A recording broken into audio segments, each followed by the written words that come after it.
नमस्ते, सदावत्सले मातृभूमि, जय हिंद। दोस्तों यदि चीन अपने आप को इतना शक्तिशाली मानता है तो भारत से युद्ध नहीं करता। और भारत को वो गीदड़ भभकी क्यों देता है? एक बहुत बड़ा कारण इसका आप जानेंगे। आज विश्व में सैन्य शक्ति के मोर्चे पर जिन सबसे शक्तिशाली देशों का दबदबा है वो है अमेरिका, रूस, चीन और भारत। ये सभी देश परमाणु हथियारों से भी संपन्न है। भारत की सैन्य शक्ति दुनिया मानती है। इसके अलावा भारत परमाणु संपन्न देश भी है और ये बात चीन अच्छी तरीके से जानता है, जिसके कारण वो भारत को गीदड़ भभकी देता रहता है, लेकिन सीधी जंग लड़ने से वो घबराता है। चीन के पास दो ऐसे मौके आए थे जब उसने भारतीय सैनिकों की बहादुरी और शौर्य को दिखा था।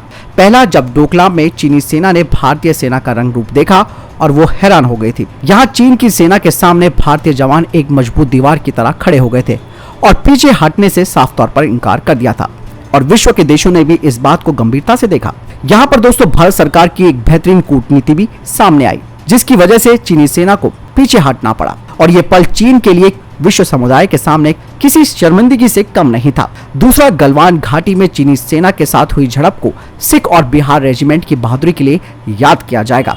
कहते हैं कि गलवान घाटी में जब बिहार रेजिमेंट के प्रमुख कर्नल संतोष बाबूजी अपनी बिहार रेजिमेंट के साथ गलवान घाटी में गश्त करने के लिए निकले थे तो वहां पर उन्होंने चीनी सैनिकों के टेंटों को लगा देखा और चीनी सैनिकों को तुरंत हटने के लिए कहा था, लेकिन चीनी सैनिकों ने टेंट हटाने से साफ इंकार कर दिया, जिसके बाद दोनों सेनाओं के बीच हाथापाई शुरू हो गई, जिस पर भारतीय सैनिक चीनी सैनिकों पर भारी पड़ गए थे और इसी वजह से चीन को और सैनिक बुलाने पड़े, जिसको देखकर बिहार रेजिमेंट ने भी सिख रेजिमेंट को अपने साथ बुला लिया, जिसके बाद दोनों देशों के सैनिकों के बीच फिर से हिंसक झड़प हुई, जिस दौरान चीन और भारत के सैनिक जख्मी होकर पास में पड़ती नदी में गिरने लगे। उसी दौरान कर्नल संतोष बाबू भी इस झड़प के दौरान वीर गति को प्राप्त हो गए, पर कर्नल संतोष बाबू की लाश को देखकर भारतीय सैनिक और आग बबूला हो गए, जिसके बाद दोनों देशों के सैनिकों में खूनी संघर्ष शुरू हुआ। भारतीय सैनिकों ने चीनी सैनिकों को फिर भारतीय फौज का असली रंग दिखाया।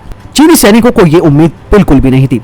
सिख रेजिमेंट ने यहाँ चीनी सैनिकों को अच्छे से सिख होने का मतलब समझाया, तो वहीं बिहार रेजिमेंट ने चीनी सैनिकों की गर्दनें मरोड़ते हुए बदला क्या होता है और कैसे लिया जाता है अच्छे से समझाया।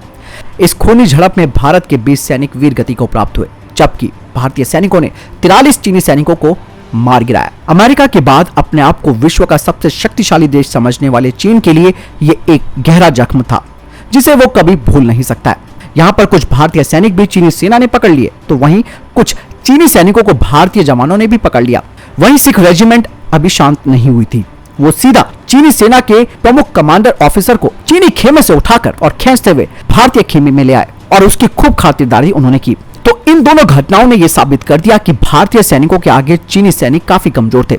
चीनी फौज के पास भारत से मजबूत वायुसेना और जल सेना हो सकती है, उसके पास अत्याधुनिक हथियार भी हो सकते हैं, पर भारत के पास सबसे मजबूत उनकी थल सेना है। वहीं भारतीय नौसेना के पास भी परमाणु पनडुब्बी और हवाई सेना के पास अत्याधुनिक राफेल विमान और उसके साथ कई बेहतरीन मिसाइल सिस्टम और परमाणु हथियार भी हैं, जो कि भारत को चीन की बराबरी पर ले आता है। इसके अलावा दोस्तों भारतीय सैनिकों के ऊंची पहाड़ी और चोटियों और कड़क सर्दी में भी लड़ने की अद्भुत क्षमता है। भारतीय सेना को 4 बड़ी जंग लड़ने का तजुर्बा भी है और पाकिस्तान पर सर्जिकल स्ट्राइक और एयर स्ट्राइक का भी साक्षी बनना, परमाणु शक्ति संपन्न होना और बोल्ड राजनीतिक लीडरशिप को देखकर चीन की भारत के साथ सीधी जंग लड़ने की हिम्मत नहीं पड़ती है। इसीलिए तो वो गीदड़ भभकी देता है, जिसकी परवाह भारत नहीं करता है। इसीलिए चीन सीधी जंग लड़ने से घबराता है, क्योंकि भारत अब 1962 का नहीं बल्कि आज का भारत है। भारत, जैसे कि मैंने कहा, परमाणु शक्ति संपन्न देश और एक शक्तिशाली देश है, इसमें कोई संदेह नहीं। तो आपने जाना कि सिख रेजिमेंट और बिहार रेजिमेंट के बहादुरी का वो किस्सा, जिसने चीन को आज बैकफुट पर लाकर खड़ा कर रखा है। भले ही हमारा सीमा विवाद नहीं सुलझ रहा है, भले ही कूटनीतिक स्तर पर बातचीत हो रही है, लेकिन सीधी जंग करना चीन की बस में बिल्कुल नहीं है। जहां जंग होनी होती है वो मात्र 1 महीने के अंदर हो जाती है या फिर अगले ही दिन शुरू हो जाती है। 2 साल से ऊपर होने वाले हैं। ऐसे में बिल्कुल भी चीन को यह अंदेशा नहीं है कि भारतीय सैनिकों से वो मुकाबला कर सकेगा। आपको क्या लगता है? कमेंट सेक्शन में लिखकर जरूर बताएं। मैं वीडियो के साथ जय हिंद, वंदे मातरम।